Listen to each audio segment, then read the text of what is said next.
ദൈവത്തിൻ്റെ സമ്പൂർണ്ണ തിരിഹിതം വെളിപ്പെട്ട രാത്രി, കഷ്ടാനുഭവങ്ങളുടെ രാത്രി. യേശുവിനെ പിടിച്ചവർ യേശുവിൻ്റെ കണ്ണ് കെട്ടുകയും യേശുവിനെ തല്ലുകയും ചെയ്തു.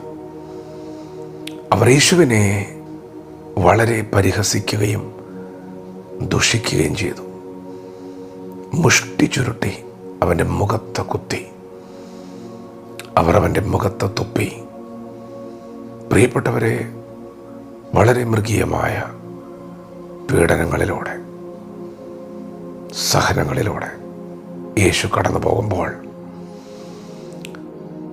അവർ അവനോട് ചോദിച്ചു, നീ ദൈവപുത്രൻ തന്നെയോ? യേശു കർത്താവ് ആകെ തളർന്നിരിക്കുകയാണ്. അവർ യേശുവിനെ വല്ലാതെ ഉപദ്രവിച്ചിട്ടുണ്ട്. അവൻ്റെ ശരീരത്തിൽ മാരകമായ മുറിവുകൾ ഉണ്ടായിട്ടുണ്ട്. അതിനിടയിൽ അവരൊരു ചോദ്യം ചോദിച്ചു, നീ ദൈവപുത്രൻ തന്നെയോ?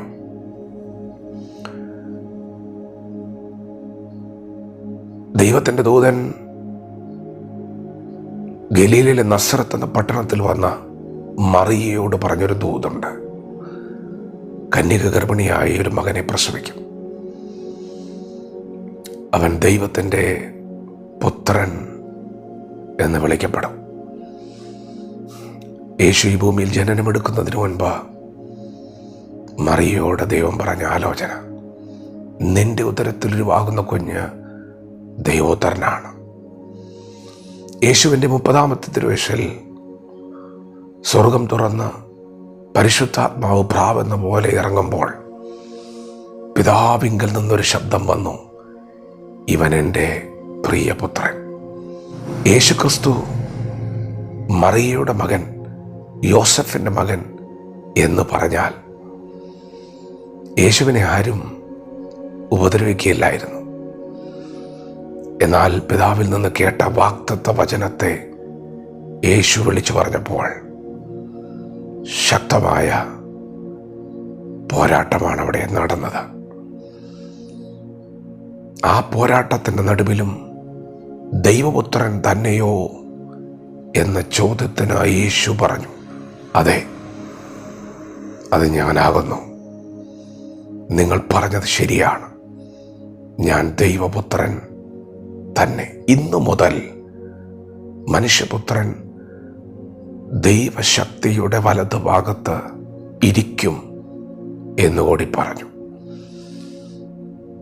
പിതാവ് തനിക്ക് നൽകിയ വാഗ്ദത്തത്തെ വിളിച്ചു പറയാൻ യേശു കർത്താവ് മടി കാണിച്ചില്ല. ശക്തമായ പീഡനത്തിന്റെ നടുവിലും പിതാവിങ്കൽ നിന്ന് ലഭിച്ച വചനത്തെ യേശു ഉറക്കെ പ്രഖ്യാപിച്ചു, ഞാൻ ദൈവോത്തരനാണ്. മൂപ്പന്മാർ തങ്ങളുടെ വസ്ത്രം കീറി. എന്നിട്ട് പറഞ്ഞു, ഇവൻ ദൈവദൂഷണം പറഞ്ഞു, ഇവൻ മരണയോഗ്യനാകുന്നു. പ്രിയപ്പെട്ടവരെ, കഷ്ടാനുഭവങ്ങളുടെ സമയത്തും യേശു ഉറക്കെ പറഞ്ഞു, ഞാൻ കേട്ട ശബ്ദം സത്യമാണ്, ഞാൻ ദൈവപുത്രനാണ്. പ്രിയപ്പെട്ടവരെ, എന്താണ് നിങ്ങൾ ദൈവത്തിങ്കൽ നിന്ന് കേട്ടത്? ഇന്ന് പകൽ തിരുവചനത്തിൽ നിന്ന് ഞാനത് ആവർത്തിച്ചാൽ എത്ര പേർ ആമേൻ പറയും? യേശുവിനെ സ്വീകരിച്ച പ്രിയപ്പെട്ടവരെ, ദൈവം എന്താണ് നിങ്ങൾക്ക് എഴുതി തന്നതെന്ന് നിങ്ങൾ അറിയുന്നുവോ? യേശുവിനെ കൈക്കൊണ്ട് അവൻ്റെ നാമത്തിൽ വിശ്വസിക്കുന്ന ഏവർക്കും ദൈവമക്കളാകുവാൻ അവൻ അധികാരം കൊടുത്തു.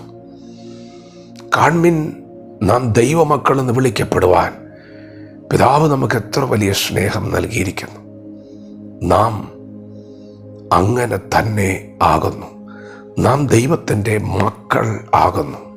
പിന്നെയും ഭയപ്പെടേണ്ടതിന് ദാസ്യത്തിൻ്റെ ആത്മാവിനെയല്ല, അബ്ബാ പിതാവേ എന്ന് വിളിക്കത്തക്കവണ്ണം പുത്രത്വത്തിൻ്റെ ആത്മാവിനെയാണ് ദൈവം നമുക്ക് തന്നത്. നാം മക്കളാകുന്നു. മക്കൾ എങ്കിലോ അവകാശികളും ആകുന്നു. നിങ്ങളുടെ സാഹചര്യം അത് എത്ര മോശമാണെങ്കിലും ഇന്നു പകൽ ഈ വചനത്തോട് നിങ്ങൾ പ്രതികരിക്കണം. ഇത് ദൈവത്തിൻ്റെ വാക്കാണ്. നീ ദൈവ പൈതലാണ്. നീ യേശുവിൻ്റെ മകനാണ്. നീ യേശുവിൻ്റെ മകളാണ്. നീ രാജാതിരാജാവിൻ്റെ മകനാണ്. നിന്നെ കെടുത്തിക്കളയാൻ ആർക്കും സാധ്യമല്ല. യേശു പറഞ്ഞു, ഇന്നു മുതൽ ഞാൻ ദൈവശക്തിയുടെ വലത്തുഭാഗത്തിരിക്കും. നിങ്ങളെ കൊന്നുകളയാൻ ശത്രു ഇന്നു പകൽ തീരുമാനിച്ചാലും നിങ്ങൾ പറയണം, ക്രിസ്തുവിൽ ഞാൻ മരിച്ചാൽ ഞാൻ ക്രിസ്തുവിനോടുകൂടെ വിശ്രമിക്കും. വിശ്വാസത്തോടെ വചനം പ്രഖ്യാപിക്കുക. ദൈവം നമ്മെ ഓരോരുത്തരെയും പകൽ അനുഗ്രഹിക്കുമാറാകട്ടെ. ആമേൻ.